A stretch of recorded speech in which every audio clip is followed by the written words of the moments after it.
Et on commence donc cette séquence orientation au cœur du village post-bac. Un petit côté marché de Noël, c'est très sympa, avec Thomas Cruzol. Bonjour. Bonjour. Alors vous avez une double casquette, hein. Vous êtes directeur du développement d'une des écoles qui se présente sur ce salon, l'Epitech, et vous êtes aussi, on va dire, un des organisateurs à l'origine de cette réunion de différentes écoles privées.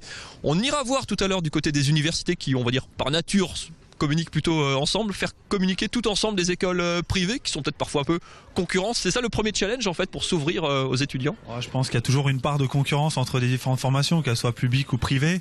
Et c'est vrai qu'il manquait en Alsace un salon qui présente un petit peu toutes les formations autres qu'universitaires, des formations privées qui ont pour la plupart des diplômes reconnus par l'État. Je pense que c'est important de le préciser parce qu'on fait souvent l'amalgame entre écoles privées et écoles pas reconnues avec des diplômes non reconnus par l'État. On voit vraiment qu'on a un public qui est là, qui répond présent, qui vient aussi bien pour les journées universitaires, mais qui vient aussi pour le village post-bac. Je pense que les deux salons sont vraiment complémentaires à ce niveau-là. Et j'invite tous les lycéens de la région à vraiment prendre le temps de bien se renseigner, de bien s'informer sur les études post-bac, parce que c'est une période importante dans l'année. On peut avoir une image parfois un petit peu fermée, élitiste, chère de certaines écoles privées. Le but de ce village, c'est aussi de casser parfois certaines idées reçues qu'on peut avoir sur ces formations. Surtout en Alsace, c'est vrai qu'on a une image assez déformée des écoles privées. Je veux dire que dans le reste de la France, c'est vrai que les écoles privées et les écoles publiques travaillent vraiment main dans la main. Et en Alsace, on a souvent tendance à mettre en face à face les écoles privées et les écoles publiques.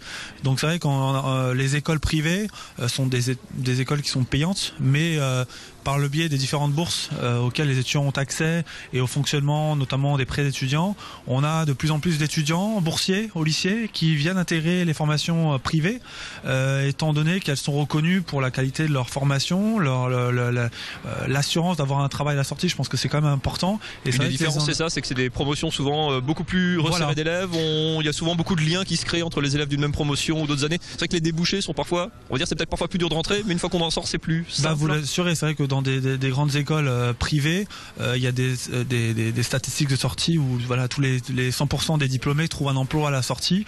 Donc c'est vrai que peu de gens le savent. Enfin, en tout cas, il faut vraiment s'intéresser aux écoles privées pour le savoir.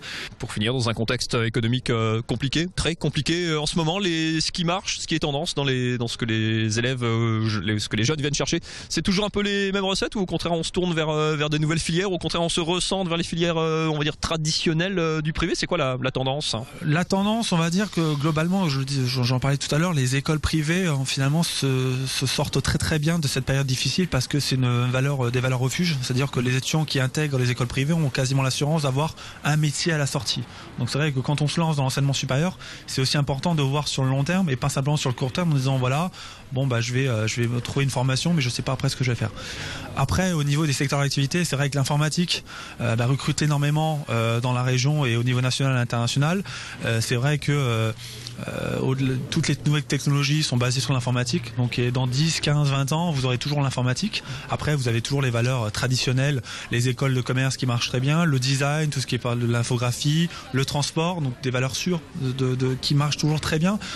Merci beaucoup Thomas, on essaye d'être à peu près exhaustif. Le village post-bac, c'est jusqu'à samedi soir ici au Wacken à Strasbourg.